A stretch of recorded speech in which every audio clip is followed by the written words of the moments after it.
On my birthday, my sister's daughter threw her drink all over my outfit and sneered, "Now you look as cheap as you really are." My mom took her side. I just smiled. That night, I canceled my sister's credit card. But at 7:50 a.m., her daughter woke up to find her car missing. And then, there are moments that hit you like a physical blow, moments when the mask of family harmony shatters, revealing a truth so ugly it changes you forever. For me, that moment came on my 35th birthday, in a fancy restaurant, with red wine seeping into the most beautiful dress I'd ever owned. And it all came from the very people who were supposed to love me most. I was standing there, frozen, in the elegant La Pavilion, watching in slow motion as red wine bloomed across my cream Valentino dress. This wasn't just any dress, it was a $2,200 investment, a dream piece I'd saved 6 months for. And then, my sister Stephanie's 16-year-old daughter, Zoe, holding her empty glass, smirked. "Now you look as cheap as you actually are," she announced, loud enough for neighboring tables to turn. The restaurant fell silent. All I could hear was my own heart, hammering in my chest. The dress was ruined, but something else inside me snapped, too. My tolerance for their cruelty, for decades of it, just died. Growing up in Cedar Rapids, Iowa, I learned early that for me, hard work was the only path forward. My parents ran a moderately successful furniture store, giving us a comfortable middle-class life, but nothing extravagant. My sister, Stephanie, was 4 years older, and from my earliest memories, there was always something special about how my parents treated her. Stephanie has a natural talent, my mother would gush when my sister won the 4th grade spelling bee. 3 years later, when I won the same competition, it was, "Ashley must have studied really hard." The message was clear, Stephanie possessed innate brilliance. I merely compensated with effort. After high school, I worked 2 jobs to put myself through state college, eventually earning a business degree with honors. Meanwhile, Stephanie went to an expensive private university, completely on our parents' dime, changing majors 3 times before finally settling on art history. When she struggled to find work afterward, my dad connected her with his golf buddy, Daniel Thompson, who owned a luxury real estate firm. Within a year, Stephanie and Daniel were dating. Within 2, they were married. Their wedding was a $75,000 affair at the Grand Harbor Resort that my parents paid for by remortgaging their house. I still remember my mother's dismissive words when I expressed concern about their financial sacrifice. "When it's your turn, we'll figure something out." The implication that my wedding would naturally be less significant hung in the air like a cold mist. Stephanie and Daniel went on to build a 5-bedroom house in the most exclusive neighborhood in town. They drove matching luxury cars and took quarterly vacations to places I could only see on Instagram. Their daughter, Zoe, was born when I was 25, and she immediately became the golden grandchild, showered with more privileges than I ever thought possible to bestow on one child. I stayed in Cedar Rapids, slowly climbing the corporate ladder at Midwest Financial Partners. I started in the call center and, through sheer determination, worked my way up to become a senior financial advisor. Last month, I finally received the promotion to regional manager I'd been pursuing for 2 years. The promotion came with a substantial raise, and I decided to treat myself to something I'd never allowed before, a designer dress. The cream Valentino was classic elegance, simple lines, impeccable tailoring, and a $2,200 price tag that made me close the browser window 3 times before finally clicking purchase. I justified it as an investment piece, something I could wear to client meetings and special occasions for years to come. "You spent how much on a dress?" Megan, my best friend since college, asked me over coffee last week. "That's not like you, Ash." "I know," I admitted. But for once, I wanted something really special. Something that would make me feel like I've arrived, you know? Megan understood. She'd witnessed the bizarre, cruel dance of my family dynamics for 15 years, seeing how Stephanie's snide remarks about my quaint apartment or my sensible car had accumulated like tiny paper cuts. The truth is, I'm profoundly proud of what I've built. My downtown apartment might not be a mansion, but it's mine, paid for with my own money. My 5-year-old Honda runs perfectly well. I have a healthy retirement account, no debt besides my modest mortgage, and the respect of my colleagues. But family patterns run deep, and every monthly dinner at my parents' house became an exercise in restraint. Stephanie would detail their latest luxury purchase or vacation as if I were a distant acquaintance. "We're thinking of getting a summer place on Lake Michigan," she'd mentioned casually last Christmas. "Zoe needs somewhere to unwind during school breaks." Zoe, at 16, had already developed her mother's talent for casual cruelty. When I gave her a carefully selected book for her birthday last year, a special edition of a young adult novel she'd mentioned wanting, she barely glanced at it before setting it aside. "Thanks, I guess." Mom already ordered me the complete set online, though. A particular childhood memory stands out clearly. I was 8, Stephanie 12, and we were at the community pool. I'd just learned to dive and was eager to show my parents. After several attempts, I executed a perfect straight entry into the water. Swimming to the edge where my family sat, I waited for acknowledgement. "Did you see that?" I asked, water dripping from my hair. My mother looked up distractedly from where she was applying sunscreen to Stephanie's shoulders. "Oh, that's nice, honey." Minutes later, Stephanie did a simple jump into the pool, and my parents erupted in applause. "Beautiful form, Steph," my father called out. The crushing disparity wasn't lost on me even then. Last night, I called Megan with growing anxiety about my birthday dinner. I just have this feeling something's going to go wrong, I confessed. Stephanie was weirdly insistent that we go to La Pavilion rather than the steakhouse I suggested. That's because the steakhouse is your favorite, not hers, Megan pointed out. When has your birthday ever actually been about you? The question hung between us, uncomfortable, but true. Just remember, Megan continued, you're celebrating a huge professional achievement, too. Don't let them diminish that. I won't, I promised, though we both knew how easily I folded under my family's pressure. And wear that knockout dress, she added. You deserve to feel amazing. I hung up feeling slightly more confident, choosing to believe that this birthday might be different. Maybe, just maybe, my family would finally see me, really see me, and the woman I'd become. La Pavilion sits in the renovated historic district of Cedar Rapids, all exposed brick and crystal chandeliers. It's the kind of place where entrees start at $40 and reservations must be made weeks in advance. As I pulled up to the valet stand in my Honda, I felt a momentary hesitation.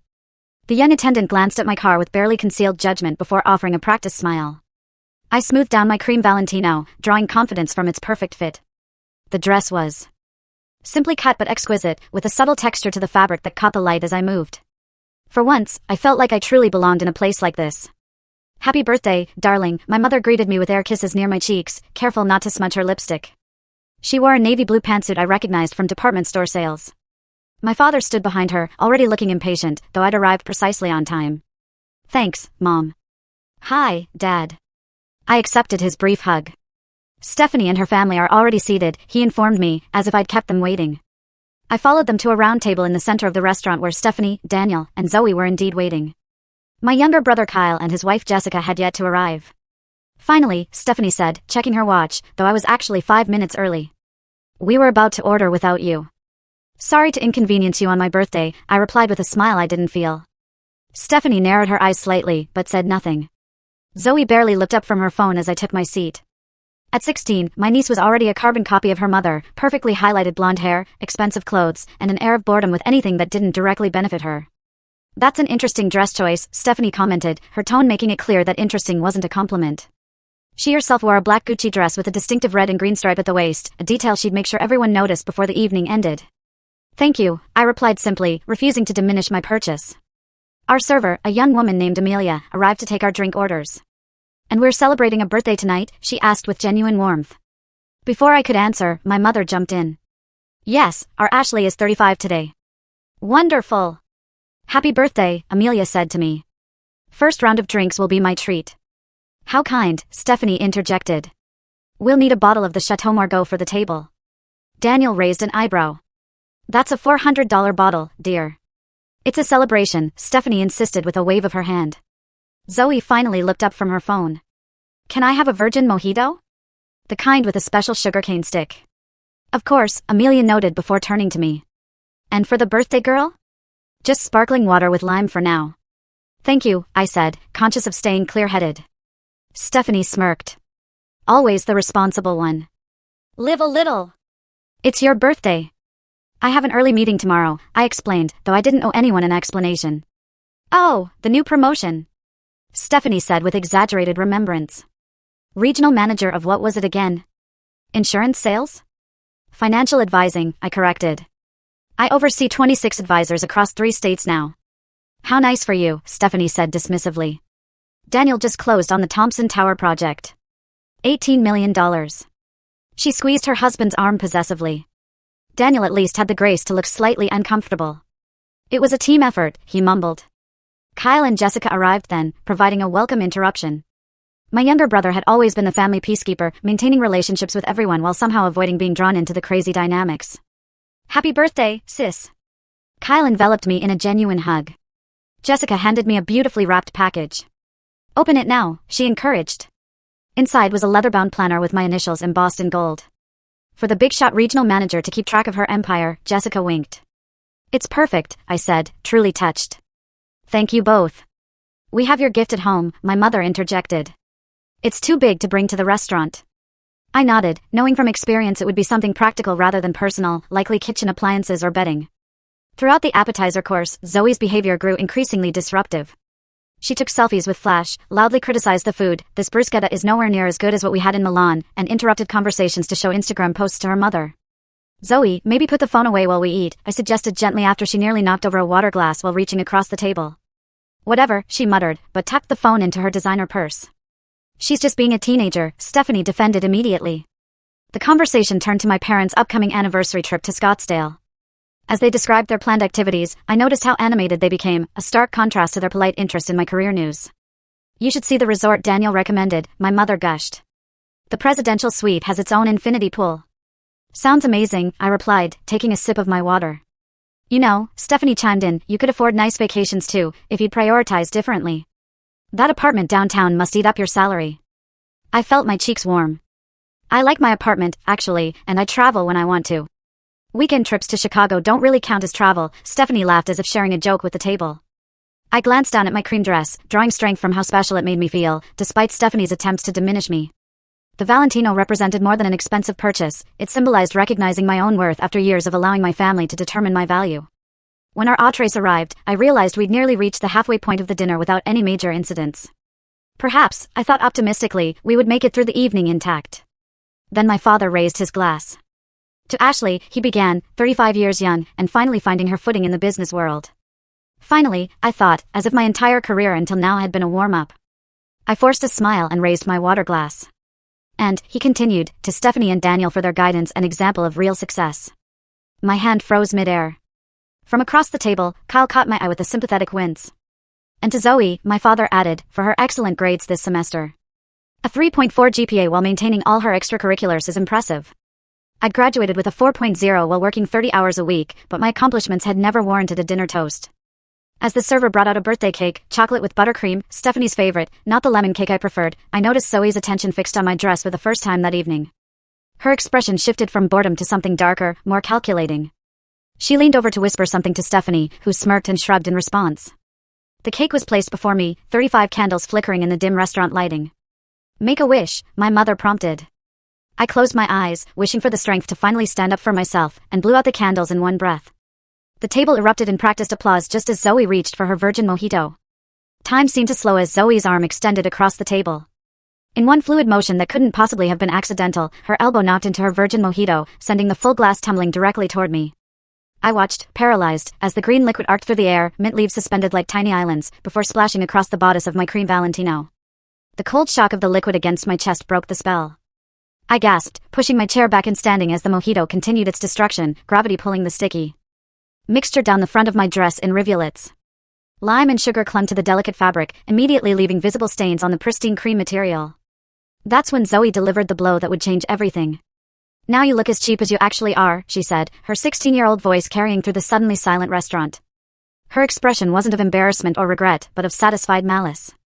Her lips curled into a smirk that perfectly mirrored her mother's. The table froze. Kyle's fork clattered against his plate. Jessica's hand flew to her mouth. My father blinked rapidly, looking between Zoe and me as if unsure what had just happened. My mother immediately reached for her napkin, dabbing uselessly at the air in my direction. Zoe! Daniel finally broke the silence, his tone more surprised than scolding. Stephanie's reaction was what cut deepest. Rather than reprimanding her daughter, she laughed, a short, amused sound, before composing her face into an unconvincing mask of concern. It was obviously an accident, Stephanie said, not bothering to get up. Ashley, you're making a scene. I stood motionless, mojito dripping onto my new shoes, acutely aware of neighboring diners pretending not to stare. The calculated cruelty of the moment crystallized everything I'd experienced over decades, all the subtle put-downs, the dismissals, the systematic undermining packaged as family dynamics. That was completely intentional, Kyle said firmly, breaking his usual diplomatic stance. Zoe, apologize to your aunt. Now. Zoe rolled her eyes. Sorry your dress couldn't handle a little drink, she muttered, focusing on her phone again. That's not an apology, Jessica insisted. Girls will be girls, my mother interjected nervously. Ashley, go clean up in the bathroom. I'm sure it won't be noticeable when it dries. The dress was ruined. We all knew it. The $2,200 investment piece that had made me feel worthy for exactly 45 minutes was destroyed in a calculated act of cruelty. I need a minute, I managed to say, my voice steadier than I felt. I walked to the restroom with as much dignity as I could muster, feeling the stares of other diners following me. In the elegant bathroom of La Pavilion, I finally allowed myself to look in the mirror. The damage was catastrophic. The pale cream fabric was now stained with greenish-brown splotches, sugar crystals clinging throughout. Even in the most forgiving light, the dress was beyond saving. The tears came then, hot and furious. I gripped the marble countertop, watching my mascara create dark rivers down my cheeks to match the stains on my dress. The bathroom door opened behind me, and I quickly tried to compose myself. "Oh, honey," a gentle voice said. It wasn't my mother or Jessica, but a restaurant employee named Lauren, according to her name tag. "Let me help you." Lauren was perhaps 10 years younger than me, with kind eyes and efficient movements. Without judgment, she wet paper towels and began carefully blotting at my dress.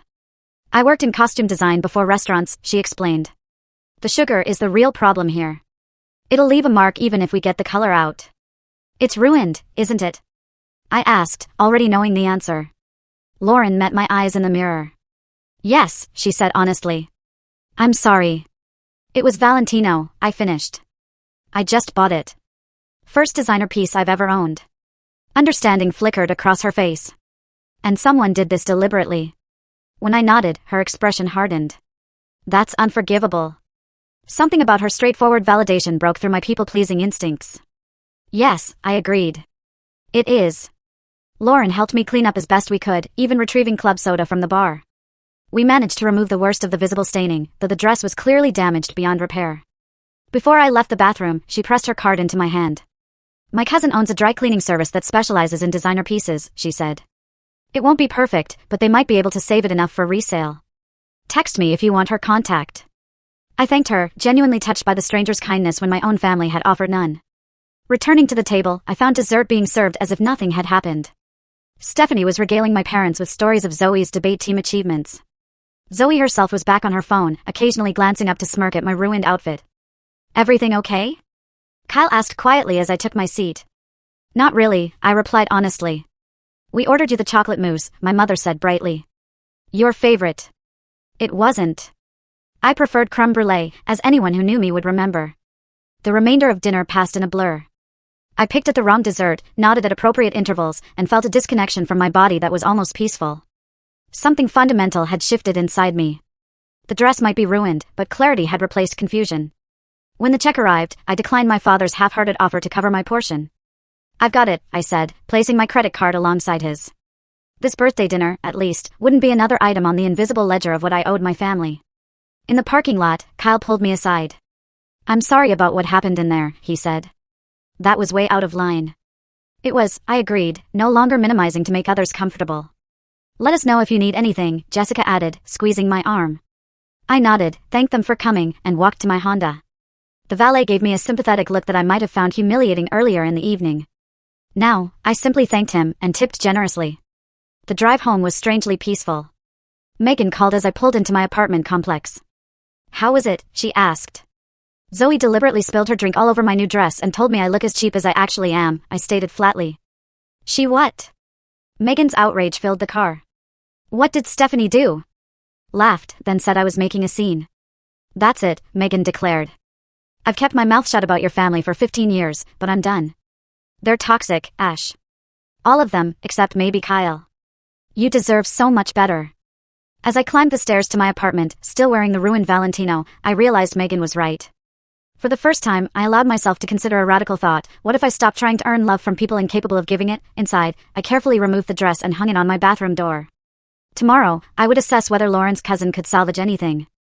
Tonight, I would allow myself to grieve, not just for the dress, but for the fantasy I'd maintained about my family ever truly seeing me. Morning light streamed through my bedroom windows, pulling me from fitful sleep. For a few blissful seconds, I existed in the liminal space between dreaming and consciousness before remembrance crashed over me, my birthday, the dress, Zoe's calculated cruelty, and Stephanie's enabling laughter. I padded to the bathroom where my Valentino hung like a crime scene exhibit. Daylight was unforgiving, revealing the full extent of the damage. The mojito had left a constellation of brownish-green stains across the bodice, with sticky residue crystallized throughout the fabric. I gently touched a discolored spot, remembering how special I'd felt when first trying it on in my bedroom, twirling like a teenager before the mirror. 6 months of careful budgeting. One splurge after a lifetime of sensible choices, ruined in seconds by deliberate malice. I thought back to purchasing the dress, how my finger had hovered over the complete purchase button. The little voice telling me I was being ridiculous, that someone like me didn't need designer clothes. I'd silenced that voice, believing I deserved something beautiful, something that made me feel extraordinary. "It's an investment piece," I justified to myself. Asterisk classic design, excellent quality. Cost per wear over years will make it reasonable. Asterisk my phone buzzed with a text from Kyle, "Checking on you this morning. What happened last night was completely unacceptable." Jessica and I are here if you need to talk. His message was followed by another, and for what it's worth, you looked stunning in that dress. The simple validation brought fresh tears. I hadn't realized how much I needed someone, anyone, from my family to acknowledge what had happened. My phone remained conspicuously silent otherwise. No apology from Stephanie or Zoe. No check-in from my parents.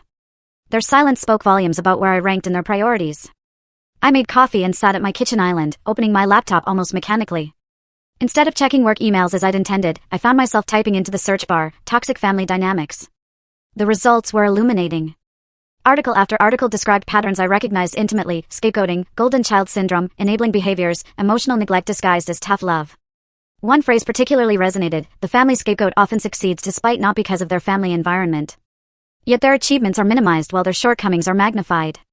I spent hours reading, moving from credible psychology websites to personal blogs of people who'd experienced similar family dynamics. Their stories mirrored mine with eerie precision: the scapegoat who worked twice as hard for half the recognition, the golden child whose behavior was excused regardless of its impact on others, the parents who reinforced the dynamic either actively or through passive acceptance. By noon, I felt both emotionally drained and strangely empowered. There was validation in naming what I'd experienced and realizing that the problem wasn't my perception, but the reality of how I'd been treated. I texted Lauren from the restaurant, thanking her again for her kindness and asking for her cousin's contact information. Then I called my therapist, Dr. Carter, who I'd been seeing sporadically for general anxiety. "I can fit you in tomorrow at 2 o'clock, her receptionist offered. Dr. Carter had a cancellation. I accepted gratefully, knowing I needed professional guidance to navigate what came next. That evening, I spread the ruined Valentino across my bed and took photographs from various angles, documenting the damage. I wasn't sure why, perhaps as evidence, perhaps as closure. Then I carefully packed it in a garment bag for my appointment with Lauren's cousin tomorrow. My phone rang just as I was making dinner. Kyle's name flashed on the screen. "Hey," I answered. "Hey, sis," he said. "Just wanted to check in again." "You okay?" "Not really," I admitted, "but I'm working through it." "Listen," Kyle's voice took on a determined edge I rarely heard from my peacekeeper brother. "What happened last night wasn't okay. It wasn't a prank or an accident. It was deliberate cruelty, and no one stood up for you the way they should have." His words unlocked something in me. "Thank you for acknowledging that."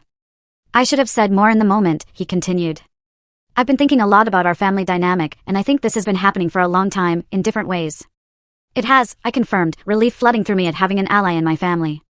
I talked to Jessica about it, and she pointed out some patterns I hadn't noticed. How Mom and Dad minimize your accomplishments but celebrate Stephanie's smallest efforts. How Zoe's behavior keeps getting worse because no one corrects her. We talked for nearly an hour, comparing observations and experiences. Kyle, being the youngest and the only boy, had experienced a different version of our family dynamic, but he recognized the fundamental imbalance. "What are you going to do?" he finally asked. "I don't know yet," I said honestly. "But I can't keep pretending everything's normal. Something needs to change." "Whatever you decide, Jessica and I support you," he assured me. After we hung up, I felt stronger than I had in years. For the first time, I wasn't questioning my perception or minimizing my hurt to maintain family peace. The next day, Lauren's cousin examined my dress with professional detachment. "I can remove some of the staining," she explained, "but the sugar has already damaged the fabric structure. It will never look new again." I nodded, having expected this verdict. "Do what you can, please." My session with Dr. Carter that afternoon was revelatory. I described the birthday incident in detail, then expanded to the lifelong pattern of different treatment between Stephanie and me. "What you're describing sounds like a classic family dynamic where roles become fixed," Dr. Carter explained. "Once these patterns are established, they can be extraordinarily difficult to change because everyone, including you, is invested in maintaining the status quo, even when it's harmful." "Even me?" I questioned. "Yes," she said gently. "By continuing to accept this treatment, by minimizing your feelings and achievements to avoid rocking the boat, you've been an involuntary participant in the dynamic." The truth of her words stung. "So, what do I do?" "You set boundaries," she said simply. "You decide what treatment you're willing to accept going forward. Communicate those expectations clearly, and be prepared to enforce consequences when boundaries are crossed." "They won't like it," I warned. "No," Dr. Carter agreed. "They won't. Change is threatening, especially to systems that have functioned a certain way for decades. But Ashley, the question isn't whether they'll like it. The question is, are you willing to continue sacrificing your well-being to maintain a harmful status quo?" Put that way, the answer was clear. "No," I said firmly. "I'm not." That evening, I called Kyle again. "I want to have a family meeting," I told him. "Not at a restaurant, not as part of another event. A specific conversation about what happened on my birthday and the larger patterns it represents. Okay, he said without hesitation. When and where? This weekend. Mom and Dad's house. I'd like you and Jessica there if you're willing. We'll be there, he promised. Have you talked to Mom and Dad yet? I'm calling them next, I said. Then Stephanie. My parents were surprised by my request, but agreed readily enough. Is everything all right, dear? My mother asked, concerned, finally making an appearance 2 days after the incident. No, I answered truthfully, but I hope it will be after we talk. Stephanie was predictably defensive. A family meeting? Seriously, Ashley? Don't you think you're being a bit dramatic about a spilled drink? This isn't just about the drink, I said evenly. And I'd like Zoe to be there, too. Absolutely not. Stephanie snapped. I'm not subjecting my daughter to some kind of tribunal because you're overly sensitive. This isn't a negotiation, I replied, surprising myself with my firmness. Either both of you attend, or I'll be having a conversation with Mom and Dad. About why you refused. There was a long pause before Stephanie grudgingly agreed. I spent the rest of the week preparing. I wrote down specific incidents that illustrated the pattern of favoritism and dismissal. I practiced what I wanted to say, anticipating deflections and minimizations. I consulted with Dr. Carter about productive approaches to such difficult conversations. By Saturday morning, I felt as prepared as possible for what would undoubtedly be an uncomfortable confrontation. As I dressed in a simple black sheath from my closet, no designer labels, no special significance, I caught my reflection and noticed something different. My posture was straighter, my expression more determined. For the first time in my adult life, I was prioritizing truth over harmony, authenticity over approval. The ruined Valentino hung in my closet, partially restored but forever changed. Much like me, I was no longer the person who would smile through humiliation to keep the peace. The dress had cost me $2,200, but the lesson it taught was proving invaluable. My parents' house looked exactly as it always had, a well-maintained colonial in a respectable neighborhood with my mother's carefully tended flower beds framing the walkway. The familiarity was oddly jarring, given how profoundly my perspective had shifted since my last visit. Kyle and Jessica's car was already parked in the driveway. I pulled up behind them, taking a moment to collect myself before heading inside. The folder on my passenger seat contained my notes, specific examples, talking points, the boundaries I intended to establish. I'd prepared like this was the most important business presentation of my career, because in many ways, it was. Inside, tension permeated the living room. My parents sat together on the sofa, expressions uneasy. Kyle and Jessica occupied the love seat, offering encouraging smiles as I entered. Stephanie stood by the fireplace rather than sitting, her posture defensive. Zoe slouched in an armchair, AirPods visible beneath her curtain of blonde hair, making it clear she considered this meeting beneath her. Thank you all for coming, I began, taking the remaining armchair. My professional voice emerged naturally, calm and measured. Can we make this quick? Stephanie interrupted immediately. Daniel has a client dinner tonight, and we need to get back. I'll be as concise as possible, I replied, refusing to be rushed. I asked for this meeting because what happened at my birthday dinner was unacceptable. And it highlighted patterns that have gone unaddressed for too long. If this is about Zoe's little accident, my mother began. It wasn't an accident, I stated firmly. Zoe deliberately poured her drink on my dress and then insulted me. But this isn't just about what happened Tuesday night. It's about a pattern of behavior that's been happening for decades. Here we go, Stephanie sighed dramatically. Ashley is playing victim again. That response exemplifies exactly what I'm talking about, I said, maintaining my composure. When I express hurt, I'm playing victim. When Stephanie expresses hurt, the entire family mobilizes to address it. My father shifted uncomfortably. That's not fair, Ashley. Let me share some examples, I continued, opening my folder. When I was promoted to regional manager last month, a position I worked toward for years, Mom, you said, that's nice, dear. When Stephanie sold her first house 3 weeks after getting her real estate license through Daniel's connections, you took the entire family out to celebrate. My mother blinked rapidly. When I graduated with honors while working 30 hours a week, I continued, Dad said I'd finally finished. When Stephanie completed her degree after switching majors 3 times, with full financial support from you both, you called her perseverant and dedicated. College was hard for me. Stephanie interjected. Not everyone finds academics as easy as you do. That's exactly my point, I said. My achievements are attributed to things coming easily to me, despite the fact that I've worked incredibly hard. Stephanie's achievements, however modest, are celebrated as triumphs over adversity. You've always been jealous of your sister, my father accused, his face reddening. Even as a child, you competed for attention.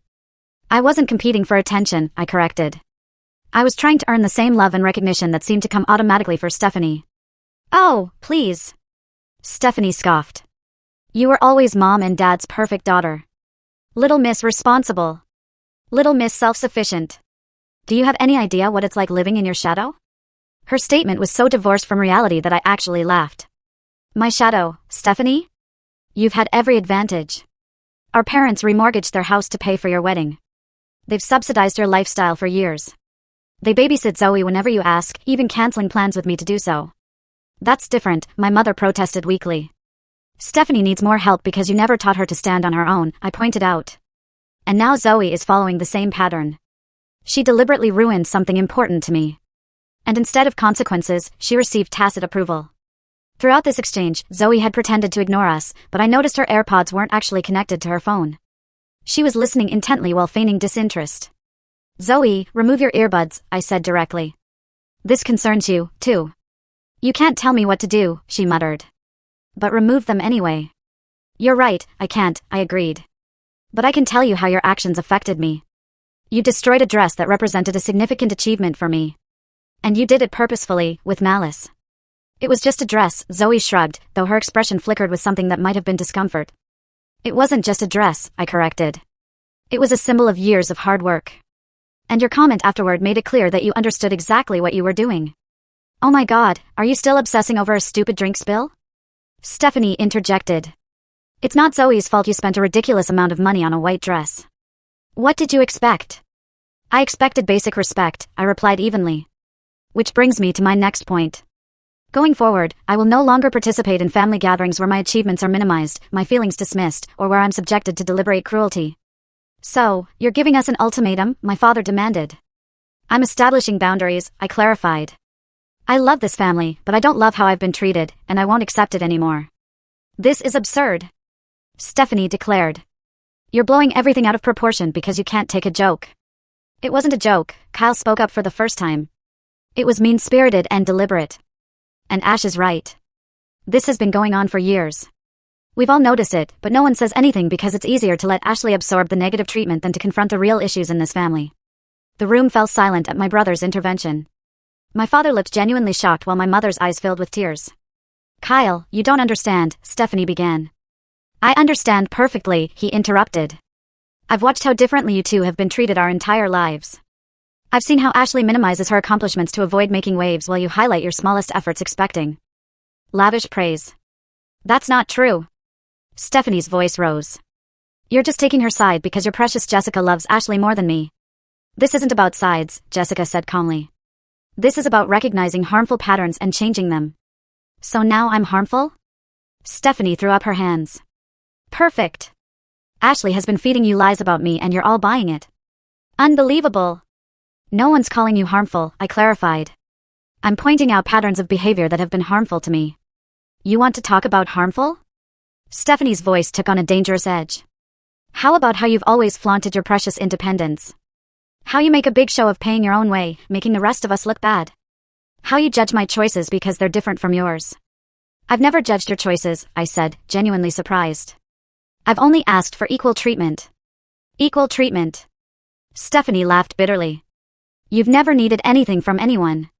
Do you know how intimidating that is? How it feels to be compared to someone who does everything right, who never needs help, who succeeds at everything she touches. Her outburst revealed something I hadn't considered, that Stephanie might actually be insecure about my independence rather than dismissive of it. The realization was momentarily disorienting.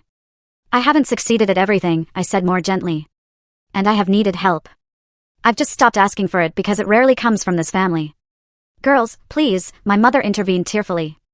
We love you both equally. We've always tried our best. I know you have, I acknowledged. But the impact of your actions hasn't aligned with that intention. And at some point, impact matters more than intent. So what exactly do you want from us? My father asked, his anger seemingly deflated. I want acknowledgement that these patterns exist. I want genuine effort to change them. And I want a sincere apology from Zoe for what happened at my birthday dinner. That's it? Stephanie asked sarcastically. Just total capitulation to your version of reality? This isn't about winning or losing, I explained. It's about creating healthier relationships moving forward. Stephanie grabbed her purse. I'm not going to sit here and be lectured about healthy relationships by someone who's never even had a serious boyfriend. Come on, Zoe. We're leaving. Stephanie, please stay, my mother pleaded. We need to work this out. There's nothing to work out, Stephanie declared. Ashley is being dramatic and manipulative, turning you all against me with her twisted perception. When she's ready to act like an adult, maybe we can talk. She stormed toward the door, Zoe trailing behind her. As they reached the entryway, Zoe hesitated and turned back. For a brief moment, something like uncertainty crossed her face. But when Stephanie called sharply, "Zoe, no," she hurried after her mother without a word. The front door slammed, leaving a heavy silence in its wake. "Well," my father finally said, "I hope you're satisfied." "I'm not," I admitted. I didn't want this to end in more division, but I'm also not surprised by Stephanie's reaction. "You were pretty harsh," my mother suggested gently. "I was honest," I corrected. "There is a difference." Kyle and Jessica exchanged glances. "Ash was completely reasonable," Kyle asserted. "And everything she said was accurate." My father ran a hand over his face, suddenly looking older. "Maybe there's some truth to what you're saying," he conceded reluctantly. "But families are complicated, Ashley. No parent gets everything right." "I'm not expecting perfection," I assured him. "Just awareness and effort to change." "And what if Stephanie refuses to participate?" My mother asked anxiously. "We can't just exclude her from the family." "I'm not asking you to choose between us," I clarified. "I'm asking you to hold both of us to the same standards, to celebrate my achievements with the same enthusiasm you show for hers, to take my feelings as seriously as you take hers." My parents exchanged looks, communicating silently, the way long-married couples often do. Finally, my mother nodded slowly. "We can try to be more balanced," she offered. I hadn't realized how our actions were coming across. It wasn't a full acknowledgement, but it was a start. As Kyle and Jessica prepared to leave, promising to call me later, I found myself alone with my parents for the first time in years. "I do love you," my mother said, reaching for my hand. "Both of you equally." "I believe that you believe that," I replied gently. "But love should be evident in actions, not just intentions." As I drove home, emotions churned within me. Grief for the validation I'd never received. Pride in finally speaking my truth. Uncertainty about what came next. The confrontation hadn't gone exactly as planned, but it had accomplished something essential. I'd finally stopped participating in my own diminishment. The family landscape had shifted, and though the path forward wasn't entirely clear, I knew I wouldn't be walking it as the same person who had entered that birthday dinner in a cream Valentino dress, hoping desperately for recognition that should have been freely given all along. The week following the confrontation passed in a strange limbo. Stephanie maintained radio silence, which wasn't surprising. What I hadn't expected was the steady stream of text messages from my mother, awkward but well-intentioned attempts to connect. "Saw a commercial for that financial software you mentioned last month. Looked impressive. Your father and I were talking about how you helped us with our retirement planning. So grateful for your expertise. Found a photo of you winning the regional debate championship in high school. You were always so articulate." These belated acknowledgments were both touching and painful, evidence that my parents had absorbed at least some of what I'd said, but also reminders of how long these affirmations had been withheld. Wednesday evening, my phone rang with my parents' number. My mother's voice sounded tentative when I answered. "We're having dinner on Sunday," she said. "Your father's grilling steaks. We'd love for you to join us." I hesitated. "Will Stephanie be there?" "We invited her," my mother admitted. "She hasn't responded yet." The old Ashley would have immediately agreed, eager to smooth over family tensions. The new Ashley took a breath and considered what she actually wanted. "I think I'll skip this one," I said carefully. "It's a bit soon for a family gathering. I need some space." My mother's disappointment was palpable. "I understand," she said, though her tone suggested otherwise. "Maybe next time." "Maybe," I agreed, neither committing nor refusing. After we hung up, I felt a curious lightness. I'd prioritized my own emotional needs without anger or apology. A small victory, but significant. The following day, Kyle called to check in. "Mom told me you're not coming Sunday," he said. "Good for you. You're still going?" I asked. "Yeah, but with clear boundaries. Jessica and I talked about it, and we think it's important to maintain the relationship while reinforcing the changes we want to see." "That makes sense," I acknowledged. "It's just different for me. There's more history to navigate." "No question," Kyle agreed. "By the way, Stephanie called me yesterday." My stomach tightened. "She wanted me to talk some sense into you," he said with audible air quotes. I told her the only sense that needed talking was on her end. She hung up on me. I laughed despite myself. "Sorry to put you in the middle." "You didn't," Kyle assured me. "I put myself there by choice. This has been a long time coming." That Saturday, Megan insisted on taking me shopping. "You need a new statement piece," she declared. "Something that's just for you, not for impressing family or colleagues." We spent hours at the mall, eventually finding a royal blue dress at Nordstrom. It wasn't Valentino. The $320 price tag was much more reasonable, but the color was stunning and the fit impeccable. "This is totally you," Megan said as I twirled before the fitting room mirror. Confident, vibrant, not trying to blend into anyone's background.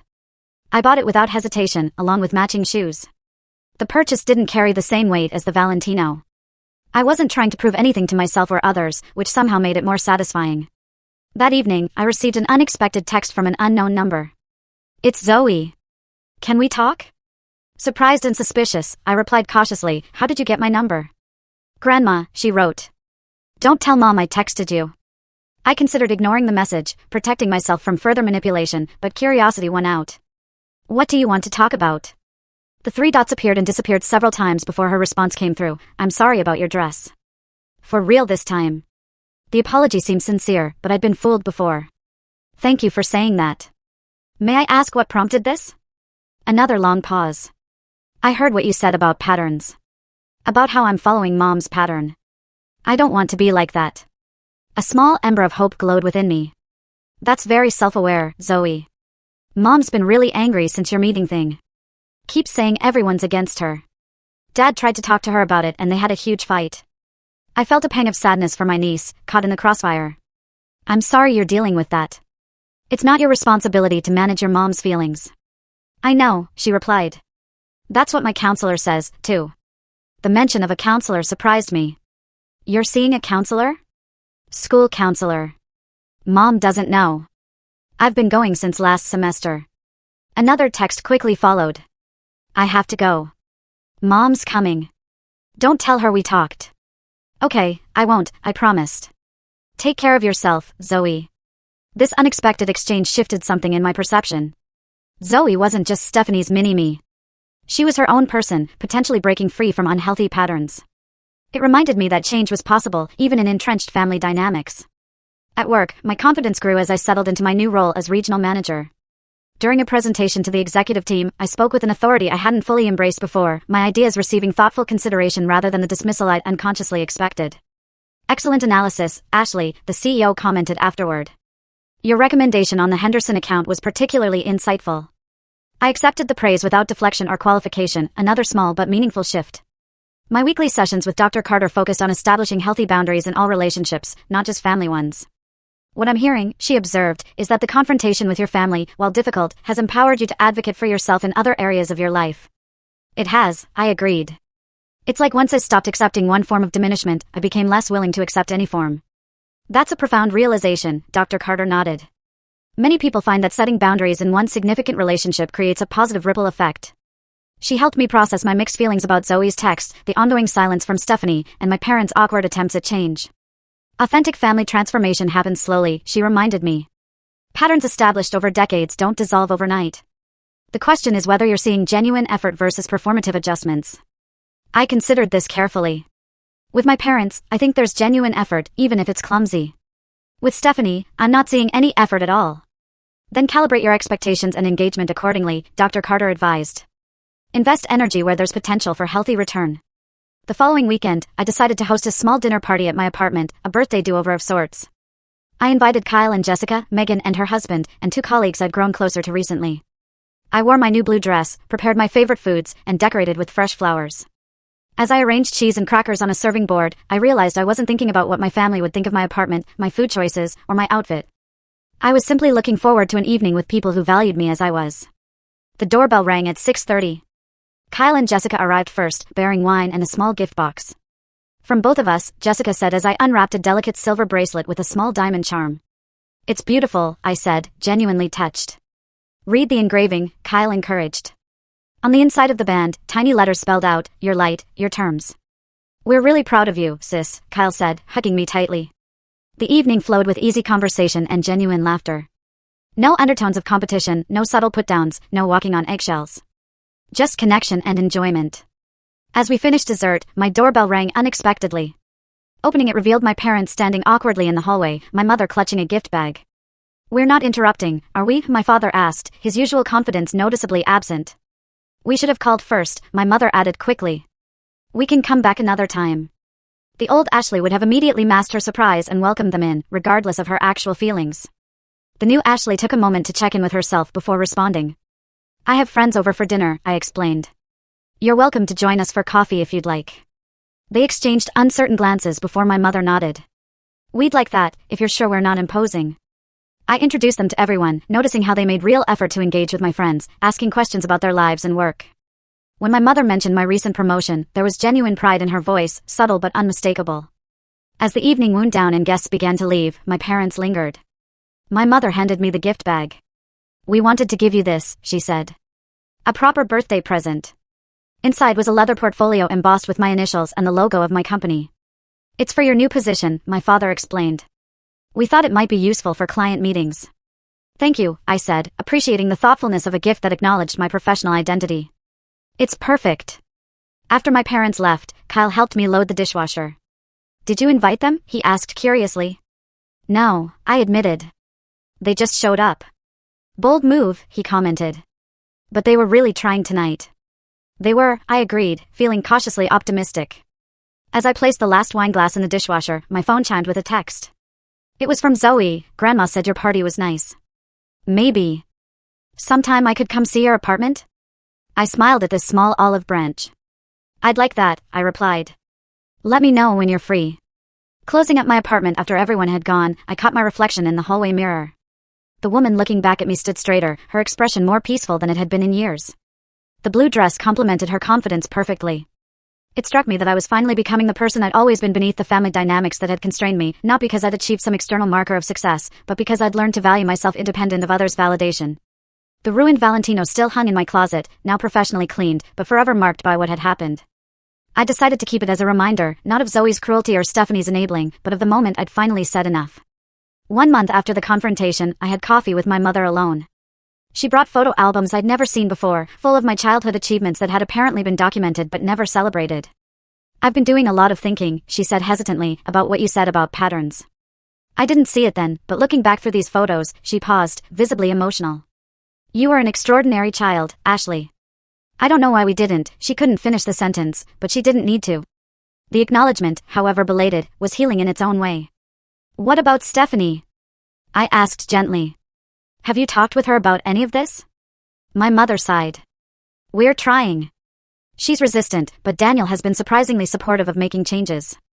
He said Zoe's behavior that night shocked him, too. It wasn't a fairy tale resolution, but it was progress. Real change, I was learning, rarely arrived in dramatic moments of transformation. It came in small shifts, in tentative texts from a niece, in belated recognition from parents, in the growing ability to stand in one's truth without anger or apology. The Valentino dress had cost me $2,200. The price of self-respect, it turned out, was both higher and more worthwhile than I could have imagined. My apartment had never looked better.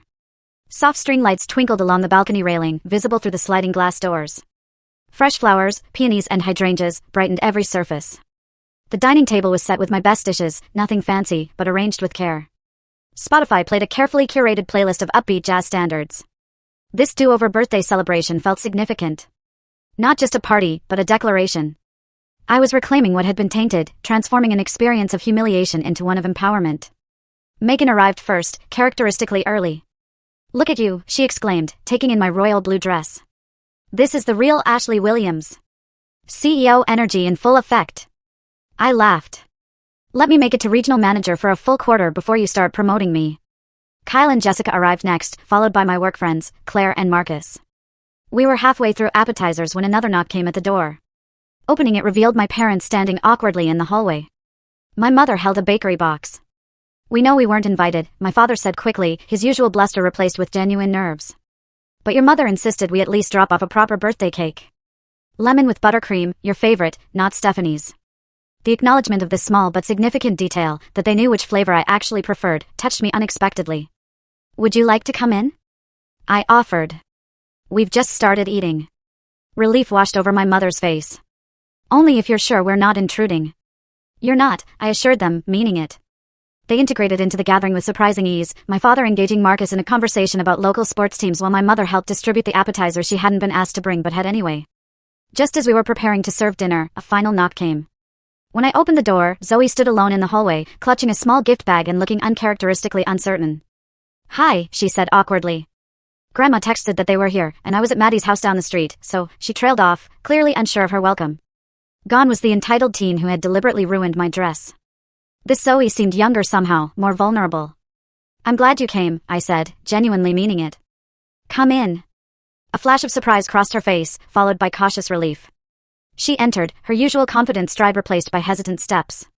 My mother embraced her with obvious delight, but also whispered something in her ear that made Zoe nod solemnly. I suspected it was a reminder about behavior expectations. As we settled around the table, I noticed Zoe had positioned herself directly across from me. Throughout dinner, she remained unusually quiet, observing the easy banter between my friends with what appeared to be genuine curiosity. When the meal concluded, Zoe approached me as I cleared plates. "Can I talk to you?" she asked softly. "Privately?" I nodded, leading her to my small home office off the main living area. Once the door closed behind us, she thrust the gift bag toward me. "I made this for you," she said, eyes fixed on the carpet, in art class. Inside was a handcrafted leather journal, the cover embossed with intricate designs clearly created with significant effort and skill. "Zoe, this is beautiful," I said, genuinely impressed. "Thank you." "There's a note," she mumbled, still not meeting my eyes. I found the folded paper tucked inside the front cover. In surprisingly neat handwriting, Zoe had written, "Ashley, I'm sorry for ruining your dress and saying what I said. It was mean, and I knew it would hurt you. That's why I did it. Mom always talks about how you think you're better than us because you did everything yourself. I guess I wanted to take you down a notch. But after hearing what you said at Grandma's house, I've been thinking a lot. I don't want to be the kind of person who hurts people to make myself feel better. My counselor says that's a pattern I can break if I try. I don't expect you to forgive me right away, or maybe ever, but I wanted you to know I'm really trying to be different." Zoe, I looked up from the note to find my niece watching me anxiously, biting her lower lip in a gesture that reminded me powerfully of Stephanie at that age, before life's disappointments had hardened her. "This means a lot to me," I said carefully. "Thank you for your honesty." "My counselor said I should tell you why I did it," Zoe explained, words tumbling out. "It wasn't really about you. Mom's been really tough on me lately. Nothing I do is good enough. My grades, my friends, my clothes. She criticizes everything. When she saw your dress at the restaurant, she whispered that you were trying too hard to look rich. She said it was pathetic." The revelation wasn't particularly surprising, but it still stung. "So, you decided to put me in my place?" Zoe nodded miserably. "I thought it would make Mom happy, and it did, for like 5 minutes. Then in the car, she and Dad had this huge fight about it. He said she encouraged me to be cruel, and she said he was taking your side like everyone always does." I absorbed this information, recognizing the familiar family pattern extending to the next generation. That must have been difficult to witness. "They fight a lot now," Zoe admitted. "About money, about me, about you. Dad says Mom resents you because you're independent and she isn't." The insight was surprisingly perceptive, especially coming from a teenager. "That might be part of it," I acknowledged. "Family dynamics are complicated." "Yeah, no kidding." Zoe's typical teenage sarcasm briefly resurfaced before she caught herself. "Anyway, I just wanted you to know I'm sorry, for real this time." "I appreciate that," I said. "And Zoe, the fact that you're recognizing these patterns now, at your age, is really impressive. It took me much longer." A small smile tugged at her lips. "Does that mean you forgive me?" "I'm working on it," I answered honestly. Trust takes time to rebuild. But this is a really good start. When we rejoined the party, the atmosphere had shifted subtly. My parents watched our re-emergence with cautious optimism. Zoe integrated herself into a conversation with Jessica about photography, showing a politeness I'd rarely witnessed from her. As the evening progressed, I found myself seated beside my mother on the balcony, watching the city lights twinkle below. "This is a lovely apartment," she commented. "I don't think I've ever told you that." "Thank you," I said. "I've been happy here." She hesitated, then added, "Your father and I have been doing a lot of thinking since our discussion. We found a family therapist. We've had 2 sessions so far." This surprised me. My parents had always dismissed therapy as something for people who can't handle their own problems. "That's a big step," I acknowledged. "It was your father's idea, actually," she revealed. "He said he didn't want to lose you the way we're losing Stephanie." "You're losing Stephanie?" I asked, confused. My mother sighed heavily. "She refuses to acknowledge any problems or attend therapy with us. Daniel has been trying to convince her, but she's resistant. He called your father last week, quite concerned about her drinking." The revelation was concerning but not entirely surprising. Stephanie had always used various means to avoid facing uncomfortable truths. "I'm sorry to hear that," I said sincerely. "I hope she finds her way through this." "The therapist says we enabled many of her behaviors over the years," my mother continued. "And that we sometimes used you as a counterbalance to her volatility." The responsible one who didn't need attention because you handled everything yourself. The acknowledgement, however belated, filled a space inside me that had ached for recognition. That sounds about right. We didn't see it then, she admitted, her voice thick with emotion. But we're trying to see it now. To do better. Inside, laughter erupted as Kyle apparently shared an embarrassing story. Judging by Zoe's mortified expression and everyone else's amusement, it struck me that this, people I cared about enjoying each other's company in my home, was what I'd always wanted from family gatherings: connection without competition, joy without judgment. As the evening wound down, guests began to depart. My parents hugged me with newfound awareness, neither too tight nor too distant. Zoe lingered until last, helping stack dessert plates with unexpected consideration. Maybe sometime we could, get coffee or something, she suggested hesitantly. I could show you my art portfolio if you want. I'd like that, I said, genuinely meaning it.